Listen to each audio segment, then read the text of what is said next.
What's up, Joel? Jered. Gotcha. Nothing. Oh How you man, doing? Pretty good. This is like What kind my of water favorite is time of the that? week, dude. This is some good water. I've been I ain't drinking never it a seen that lot. before. Eva More natural artesian water has a really Ooh. good flavor. What does the word pH. artesian mean? It means it's not like filtered tap water. So I think. Gotcha. So you think is that what the hmm bottle says? Mm, maybe. I don't even know. You like read it once and then you like kind of forgot that you read it and then it came into your stuck in your head. Yeah, it's a rare aquifer of alkaline water found in the USA. Oh Perfected dang. for thousands of years with natural electrolytes. Wait. It's good. It tastes good. It's thirst quenching. It's founded in the USA, perfected for 1,000 years. I don't know how that works, but whatever. Yeah, I wouldn't worry about it too much. I'm sure it's fine. No, dude. I mean, it tastes good.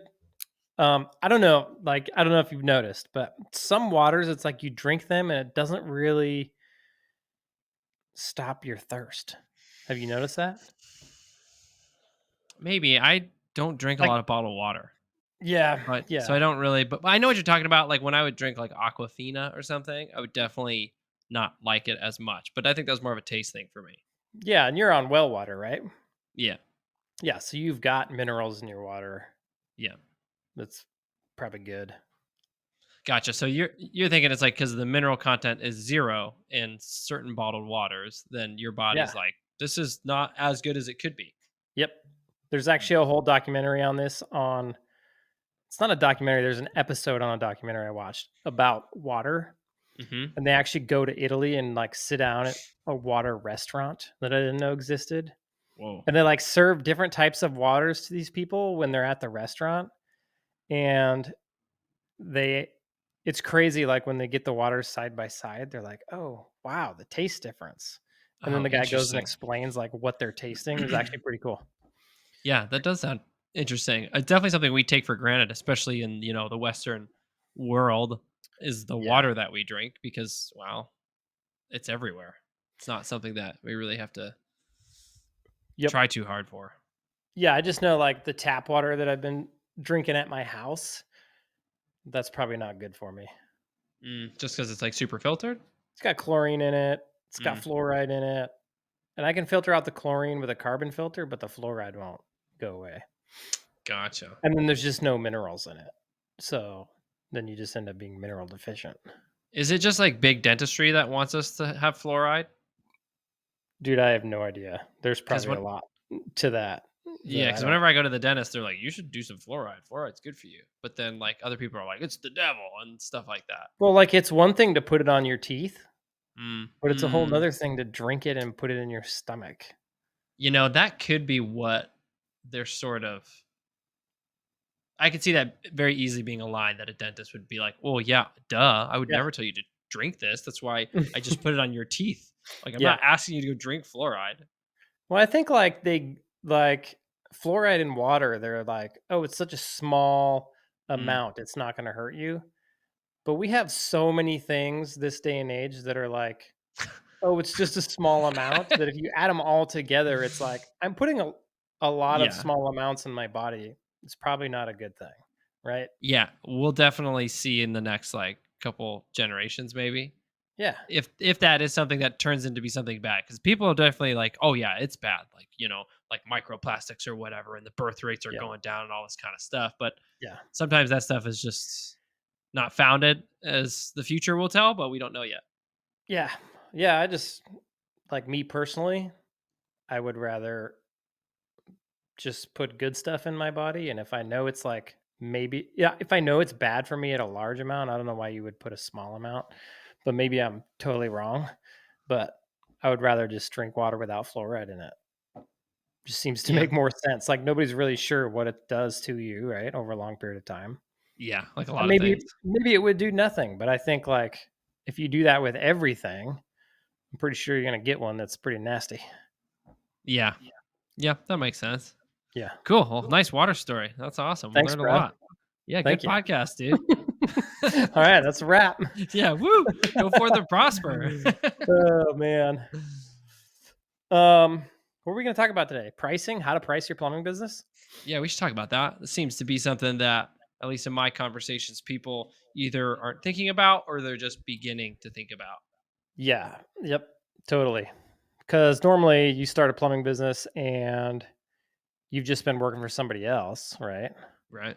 Like me, I never even worked residential plumbing. So Mm, mm, psh, to know, well, I did like residential new construction, but I never did service work. So to know how to price a sure. service company was like baffling.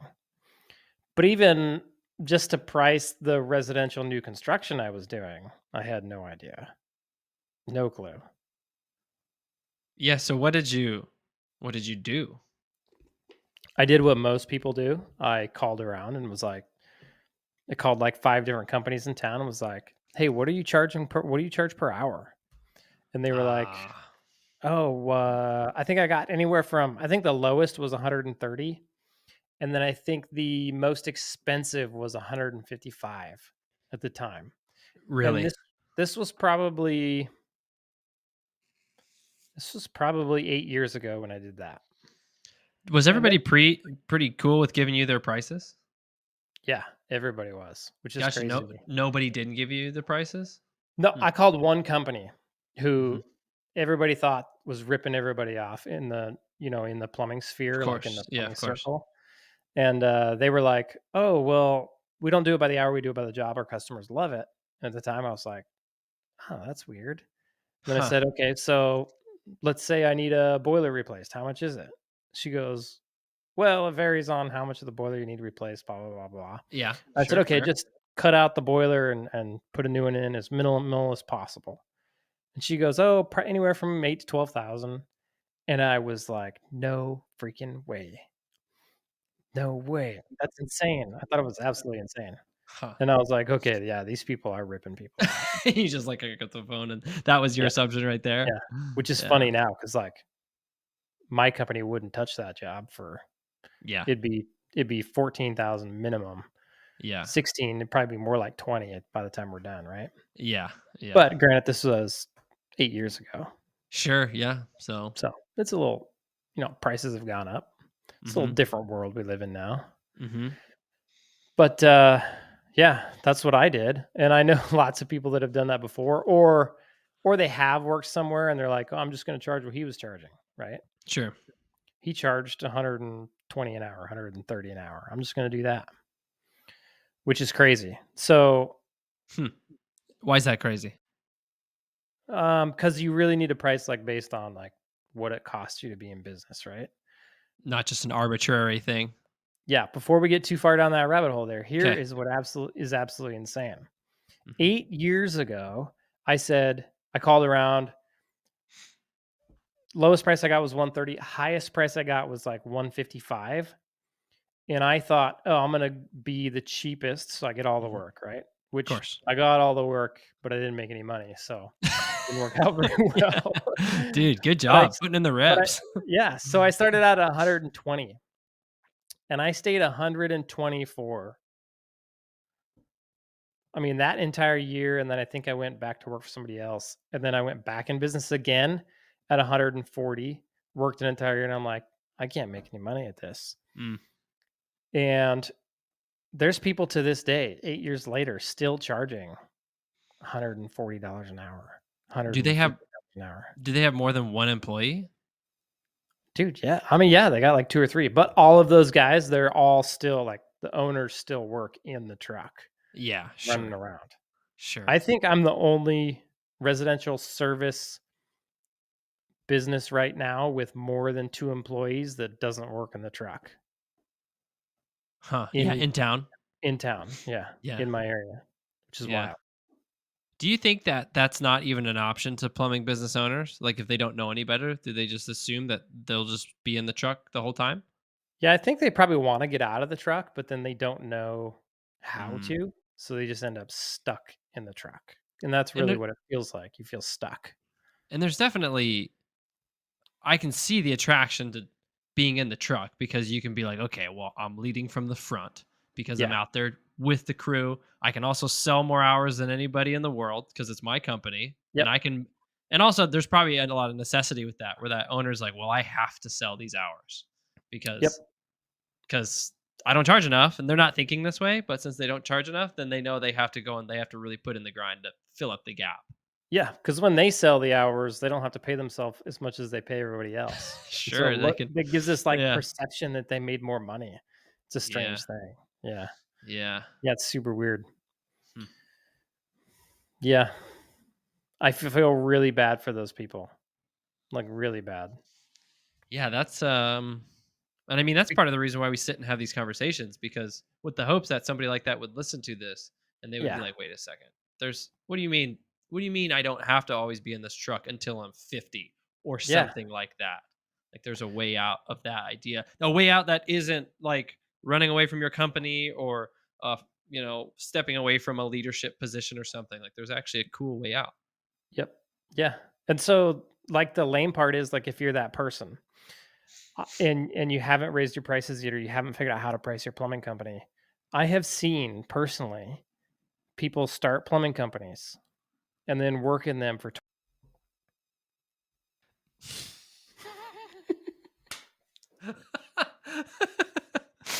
Yeah. Is that right? yeah, so the crazy part about that is that, you've got guys still out there to this day, 8 years later, charging Mm. 120, 130, $140 an hour. It's wild. And that's really wild because, like, surely they're like marking up differently, doing because like everything's more expensive. But Yeah, everything's more expensive. yeah, so are they also not marking up their parts in the same way, or like, or are So they I think just? some of them do, but like in my area, most of them are marking up their parts 20%. Oh 'Cause wow, they don't understand the difference between markup and profit margin. So they're marking it up 20% thinking, "Oh, then I get my 20% profit margin." right? And they're not factoring in lost materials, wasted materials, you know, unbilled materials, Sure, sure. and all that jazz. Yeah, all the things that go into your profit, which is not just the markup of your materials. Yeah, which we'll talk about that in this at some Okay, point. Like, once we get the pricing nailed down, we'll go into the difference between profit margin and markup and how that okay, plays out in your cool. business because it's an essential part of your pricing for sure. Yeah, okay, cool. Yeah, and for like the plumbing business owners who maybe are listening to this and they're like, I already got my pricing figured out. Um, I would encourage them to keep listening, like even if they think they're charging more than everybody else, Mm. because I talk to people all the time who think they have it figured out and they don't. How do you figure out that they don't have it figured out? They tell me how much they're charging, And and then it might seem high to them, but yeah, I'm like, no, no, no, you need to go way higher. and that's like yeah, okay, and you just know that because you hear the number and you're like, Yeah, you just do a like in your head, you're like, okay, that couldn't work because that couldn't. yeah. That's There's no way, right? Like yeah, labor, materials, sure, yeah.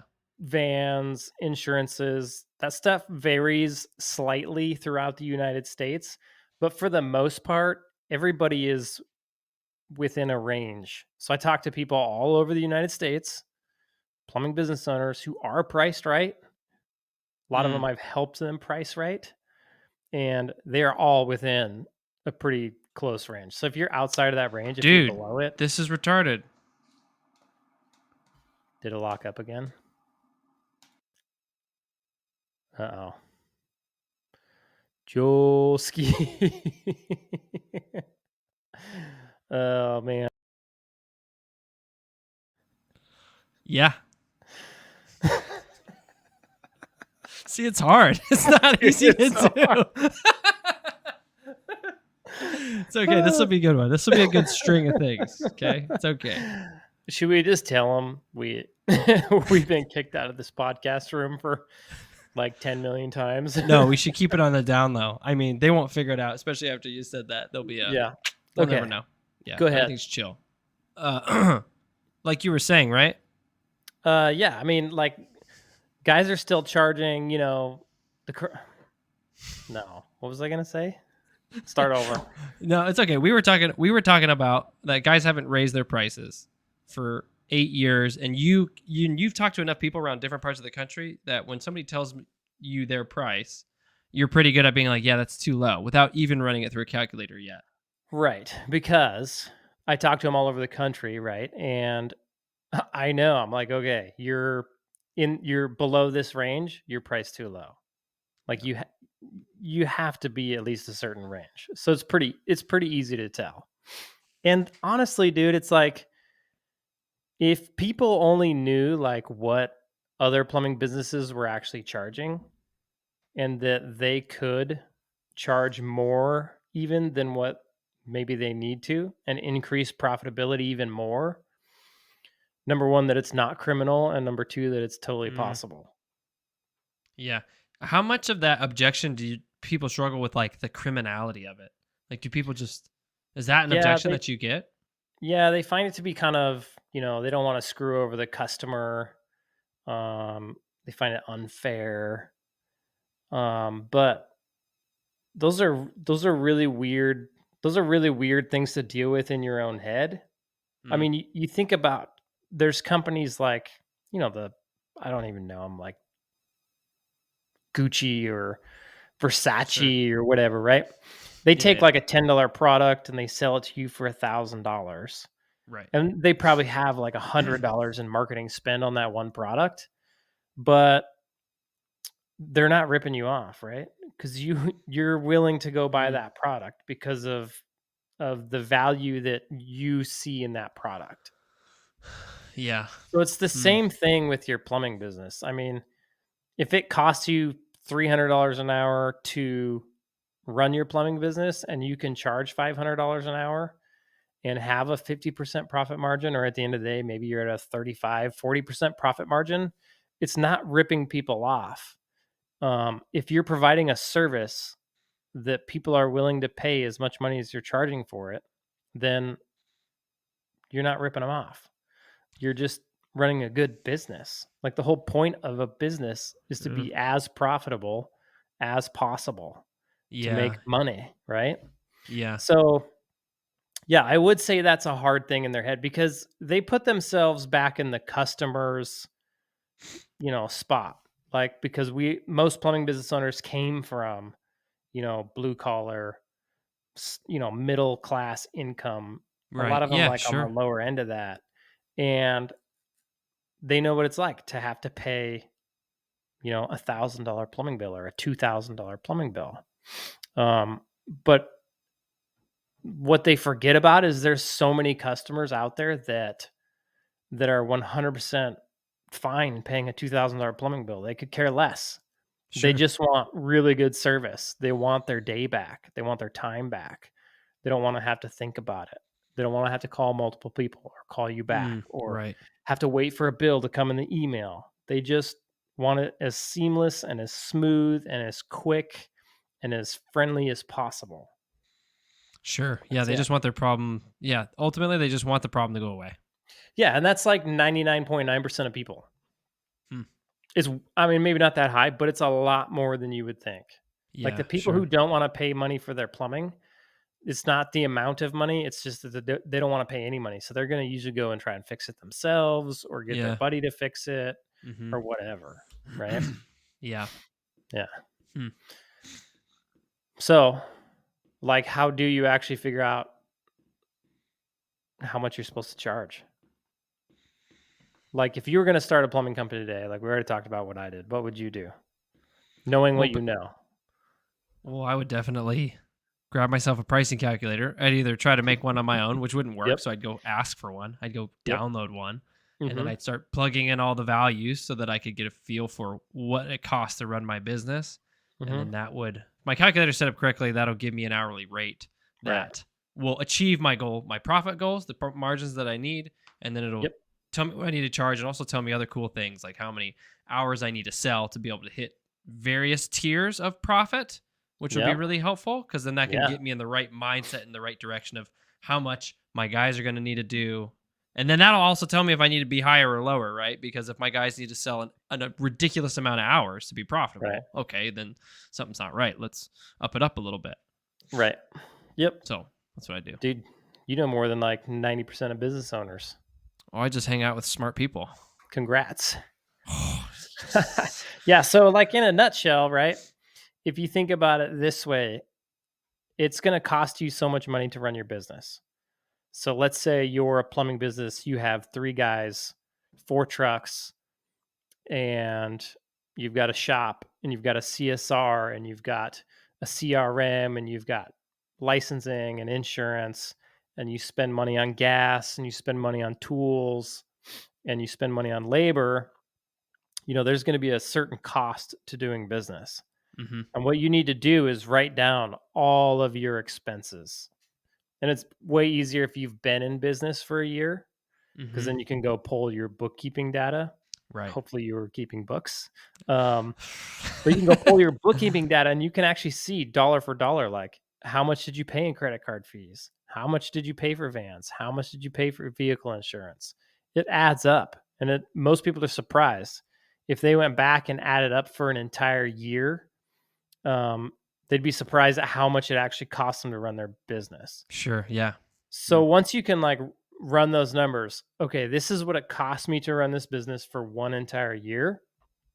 Then you got to think, if I have 3 guys billing, right? Actively Mhm. going out and billing customers, then I have to cover all these expenses. Like Mhm. those guys have to bill out enough to cover all of these expenses. So then you can break it down. How, you've got 3 guys, they're going to work 2,000 hours a year. How many hours do you have available if you've got 3 guys? Got 6,000. 6,000 hours, right? Mhm. Bam. So then that, let's say it costs you, $1 million to run a 3-man shop. Take a million, divide it by 6,000, right? Right. And that's how much like it costs you per hour to run your plumbing business per guy. But the other factor in there is like nobody, well, I did, but nobody nobody else that I know bills out 8 hours a day, right? Yeah, They're sure. billing out like national average, I think is 55 or 60% billable hours, which means Wow. you're paying a guy for 8 hours and he's only billing 55% of the day. Right. So you in fact need to fit all of that $1 million worth of overhead. You need to bill it out in much less hours, in 55% of your available hours. So if you had 3 guys working 2,000 hours a year, then you need to then take that 6,000 hours, divide it by or multiply it by 0.55. That'll give you your true billable hours. So you really go Right. down to, I don't know, 1,700 or something like that, right? Right. So now you need to take a million and divide it by 1,700. That'll give you what it costs per billable hour. So that's what it costs you to go to a job and bill out 1 hour. And usually that number is anywhere between 2 and $400 Mhm. depending on where you're at in your company. Right. So then you can take that number, that's the cost, and now oh, okay, I want to make, 30% profit on that or 20% profit on that. Mhm. So then if you divide that by point, how does that work? I always forget this one. This is where like the profit margin versus markup comes in. Like if you just multiplied that by 1.2 to get a 20% markup, it doesn't Mm. really give you 20% profit margin. It only gives you 20% markup. So Mhm. you would want to take that number and divide it by, like, if you wanted 20% profit, you would divide it by point 0.8. And that would give you your number, your billable hour number, like your hourly rate that you have to charge the customer in order to stay in business and make a profit. So you would have your hourly rate that you generated by taking all your guys' hours, getting to your 55% productivity rate Yep. or billable hour rate, and then you get Yep. that number and then you divide it by point 0.8. Yep. That Okay. if you want to be Gotcha. 20% profitable, right? Yeah. Yeah. I would Gotcha. recommend shooting for 30, Okay. 30%. That allows you to discount 10% and still hit profit margins. Yeah, yeah, which is a Yeah. good tool to have. Yes. Yep. So like that way you know 2 things. You know your billable expense rate, like how much it costs you per billable hour, and then you know how much you need to charge per billable hour. Those are 2 like super powerful numbers to know. Yeah, the cost of doing business and the number that you need to keep your business growing and moving. Yeah. Yep. And then that's what you need to charge. And that's where most people that's where most people are like, "Oh my Yeah. gosh, Yeah, that's there's the no hard way I part. Yeah. there's no way I can charge this." Like if you go actually run those numbers, I remember the first time I ran it with very minimal expenses.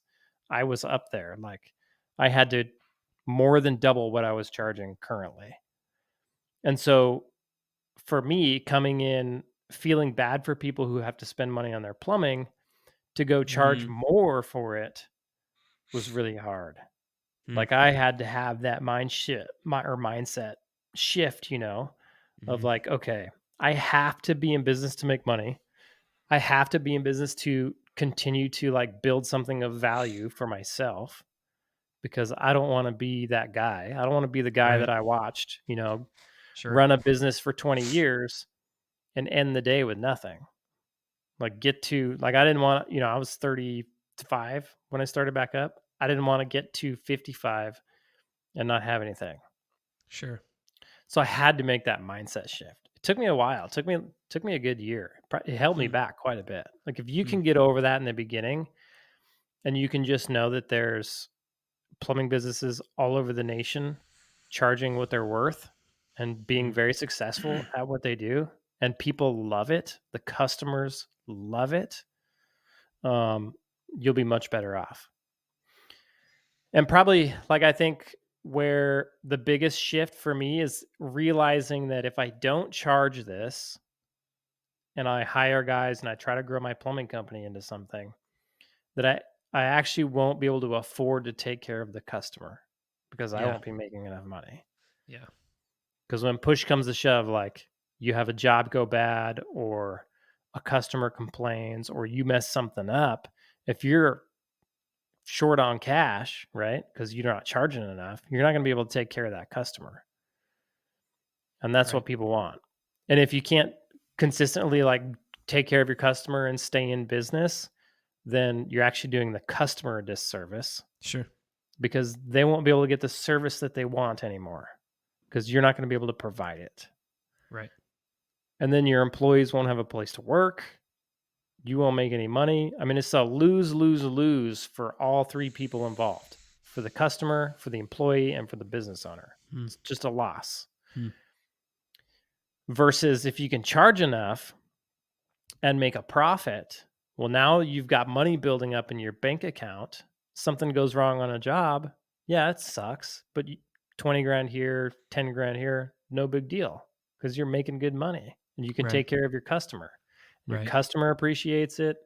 Then can turn around and pay your employees very well. So your employees appreciate it. And since you're making a profit, you can continue to run your business and everybody can continue to win, your Right. employees, your customers, and you. So to do it the other way around is dumb. It's Sure. stupid. Yeah. Yeah, I see that. It's stupid with a capital S.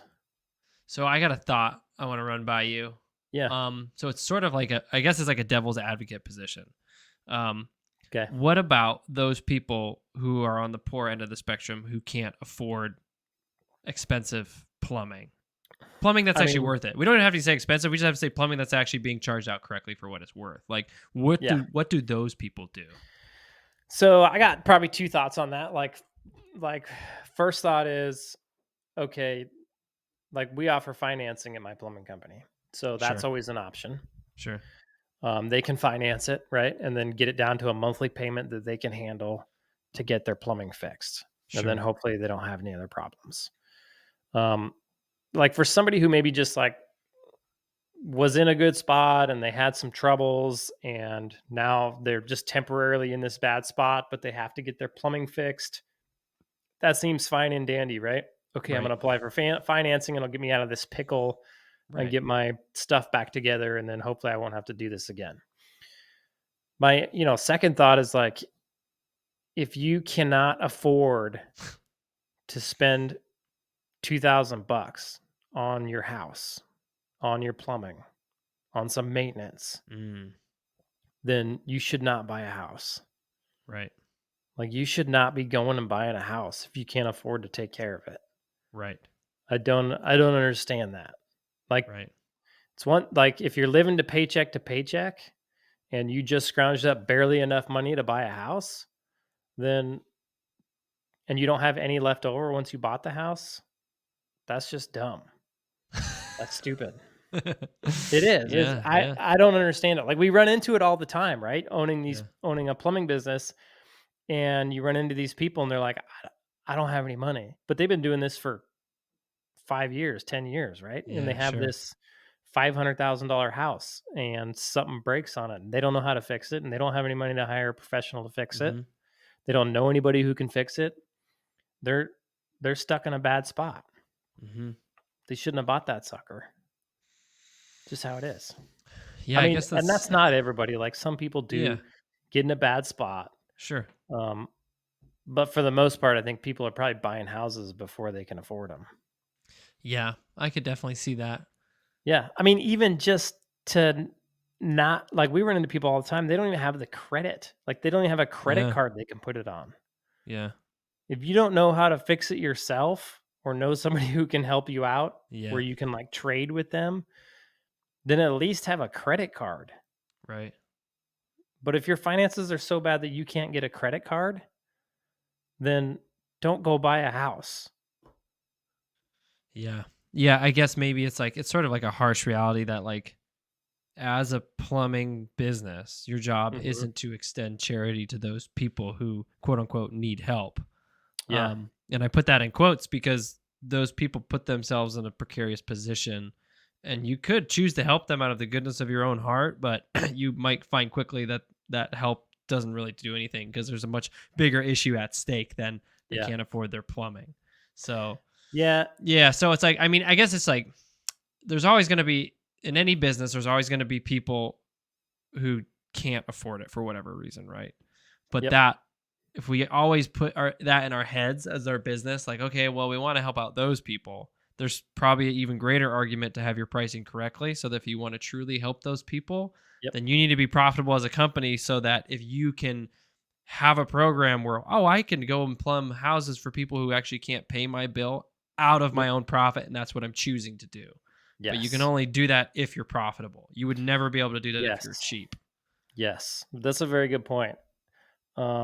Also, like, if if you are giving away plumbing for free, you might be helping your customer, but you also might be doing a disservice to your employee, right? Yeah, If you feel bad for this person and so you do work for them for free, but then it makes it so you can't take care of your employee, what kind of boss are you? sure. You might be doing good to go take care of that employee, but then that person, but then ruining your employee. I would argue that's completely backwards. Right. You should take care of yourself and your employees and your business first. Then, if you have money, like you said, left over, and you choose to take that profit and go put it towards something good, like helping people with their plumbing, that's a different story. Yeah. And Yeah. like you said, you can only do that if your pricing is right. Sure, because you won't have any profit otherwise. And Yeah. your ability to be creative and innovative with your business comes at a cost to your profit. Yep. Like, it doesn't work any other way. You can't just Yeah. be innovative at a cheap scale and hope it works out, unless you're Right. like genius level innovator, but Yeah. we're not. Or you So, got somebody else's money or something, right? yeah, something Yeah. that isn't just normal business stuff. Yeah. Exactly. Hmm. Yeah. So the other part of pricing, right? So now you know how to figure out your, cost per billable hour, and then you know how to figure out your, you know, hourly rate per se. The other part of pricing, well, there's actually a couple other parts. So if you find that number out, it's likely going to be higher than you think. So Hmm. then when you go to somebody's house, you're not going to be able to tell them, yeah, we charge $400 an hour. They're going to freak out. They're gonna be Yeah. like, "Lawyers don't even charge that much." Yeah. No, you're gonna go to a lawyer's house, and they're gonna be like, "I don't even charge that much." Like, Yeah. "You guys are crazy. You're just a plumber, right?" Because they don't Mhm. see the value in a plumber. They view it as you're just a plumber. They don't Right. see all the back end expenses, the cost of doing business, the Right. insurance, the risk you're taking. They don't see all that. They just see just a plumber. So Mm. you have to start like pricing your jobs differently. You can't go in and say, "Yeah, I'm $400 an hour. It's a, you know, from the time I get in my truck until the time I leave your house." They'd be like, "Yeah, screw you. How long Yeah. is this gonna take?" "Ah, about an Yeah. hour and a half." They'd be like, "Yeah, screw you. Yeah. Yeah. No, Get I'm out of good. here." Right? Yeah. You could tell them you're even when you tell them you're $150 an hour, they still freak Yeah. out, Yep. right? So the best way to get around that is just to go flat rate. Yeah. And it has a couple good benefits of going flat rate is that number one, you don't have to tell them, yeah, I'm $400 an hour.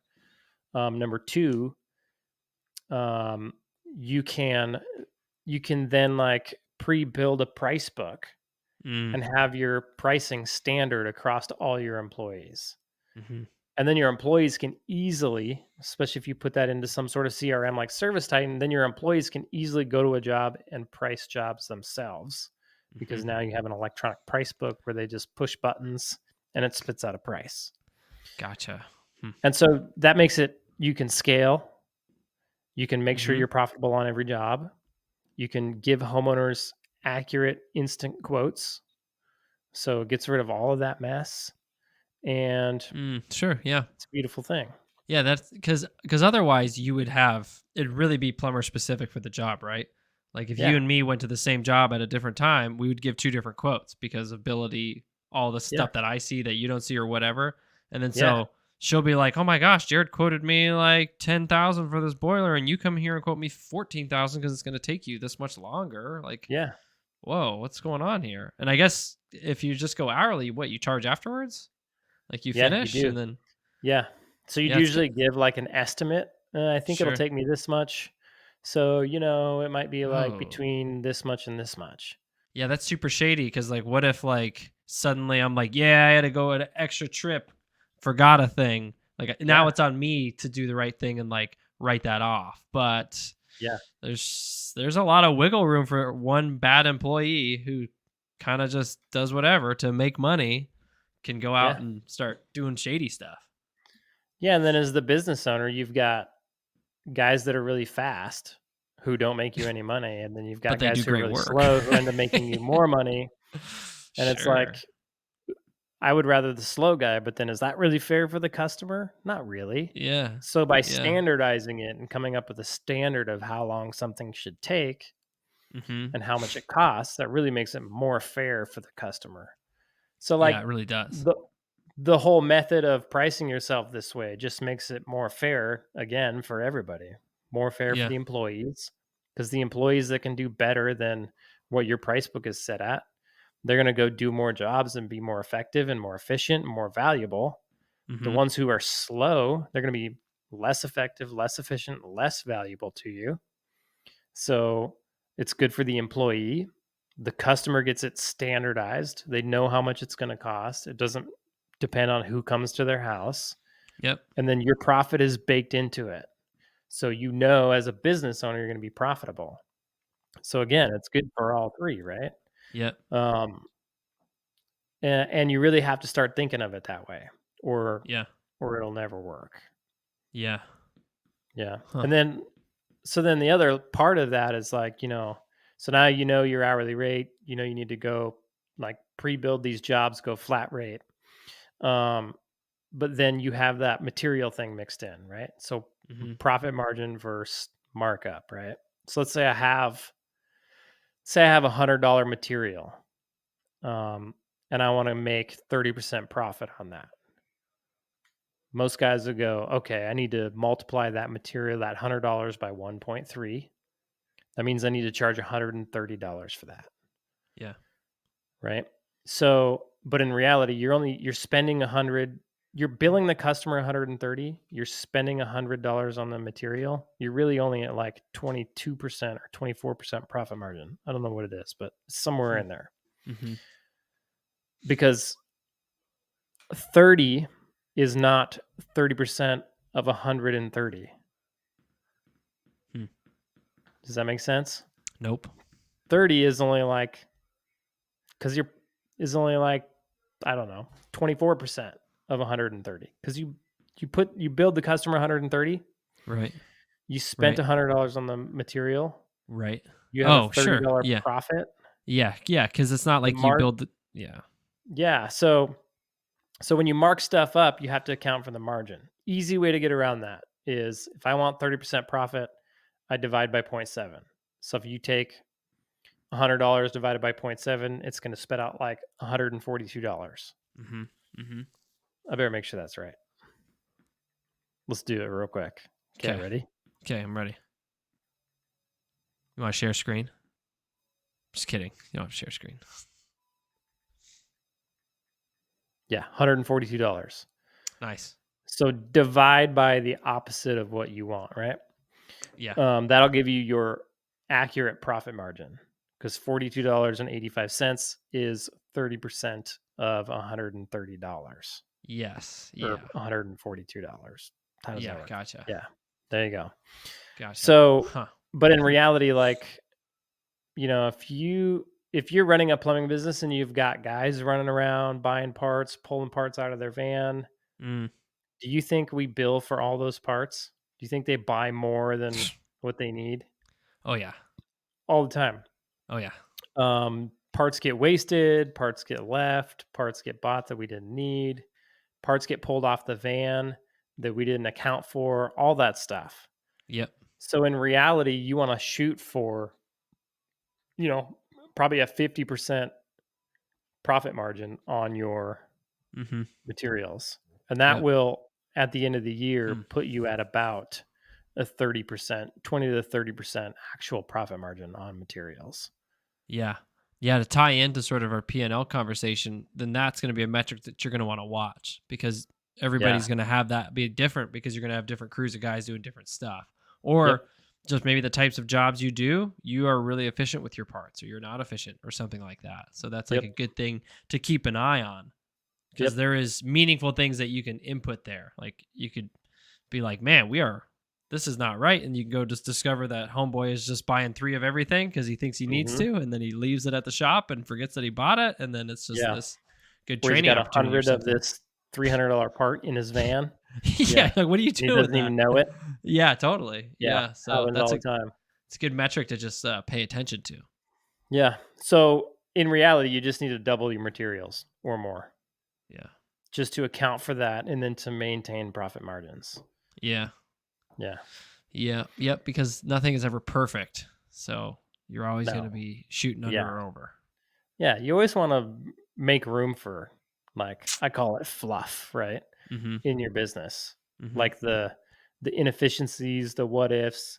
You Sure. always got to account for that stuff because it's in there. And you can try and control it all, but you can make these elaborate systems that make sure Mm. that the parts are all Nat's ass, and then you spent 4 hours out of your day trying to Totally. manage it, or you have to Yeah. hire somebody to come in and manage your material inventory.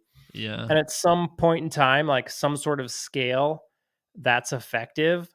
Mm. But anybody like 5 million and under to spend money on that kind of stuff usually isn't effective.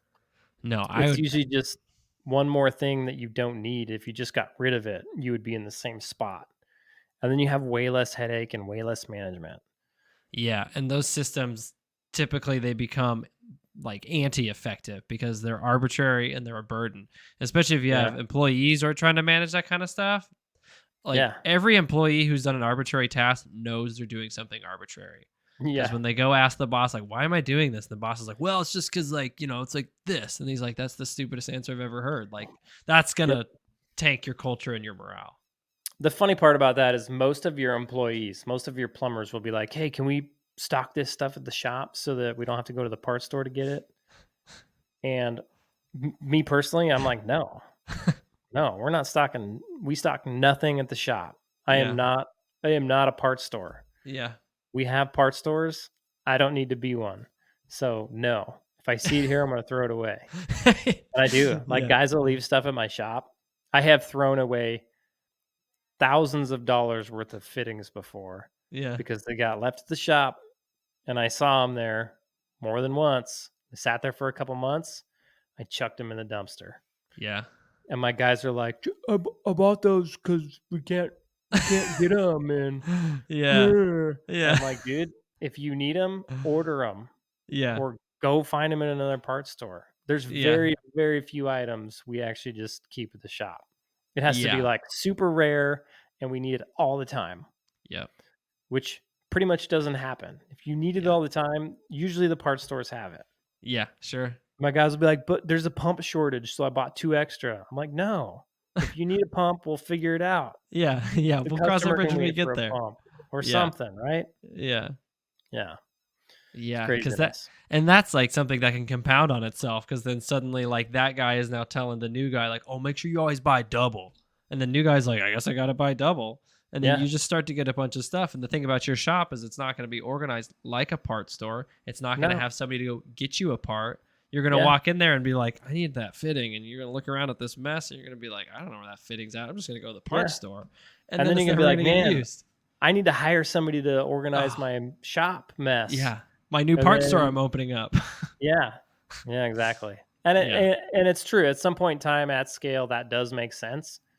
But for anybody that's under 5 million, I don't think that makes sense. yeah, Me personally, no thanks. yeah. Guys can go to the parts store, get their stuff. I'll Yep. account for it in my hourly rate. Just keeps Yeah. it so much simpler, um, and easier to run your business. Because like the second you hire somebody else to manage your parts, now you got to have somebody manage that person. Now you got to have more Sure. systems for that person. Now you got to run Sure. payroll for that person, and it just creates a whole bunch of headache that you don't necessarily need. Right. That somebody else already handles that you pay them for, Yep. and you're not going to get your parts any cheaper, right? No. So Yeah, because you're buying them from the parts store anyway. yeah, buy it, stock your van. If you don't have it in your van, buy it as you need it. Don't leave it at the shop. Don't clutter up your shop. Don't mess up Yeah. your shop. Leave it nice and clean. Very minimal. So much easier. Yeah. Simplicity is a thing that It's takes so easy discipline to to let stay. complexity like creep in, and Yes. We like if you can complexity. just, we do for some reason, like humans like Yeah. complexity. Yeah. Humans Yeah. like complex things, and we like building things and making them more Hmm. complex. But in Yep. business, it can get you into a pickle real quick. Yeah. What's funny about that is like as you grow your plumbing business, right? So you're going to get your pricing right. You're going to start charging enough for your parts, and you're going to keep your shop super minimal, and you're going to grow, and you're going to need a manager, and then you're going to start to feel bad about how easy it is to run a plumbing business and make money, that you'll find yourself like trying to make things more complex Yeah. to like make yourself feel good about Yeah. Doing how something little time you challenging. actually spend on things. It's kind of Yeah. funny. That is kind of funny. Always looking for problems, and even creating them when they don't exist. Yeah. So don't do that either. Yeah. Like, be appreciative of that things are going good, and the Yeah. systems that you put in place are good systems. Like, Yeah. cool. Got a good manager. I got good systems. Not going to touch it. It's not my Yeah. job. No, screw that. Yeah. Forget Yeah. about it. Cool. So now you know how to price a plumbing business. Yeah, that's awesome. Thanks. It's super helpful and valuable. You're welcome. When are you starting a plumbing business? Oh, dude, only the time will tell. All right, sweet. What episode is this? This is Big 10. Big number Big 10. 10. All right. Yep. Okay. Whew. Well, everybody, thanks for listening to podcast episode number 10. Go work on your pricing if you haven't already. If you feel like you know your pricing already, comment down below how much your hourly rate is, and I'll let you know if it's enough. All right. Sick. Later. See ya.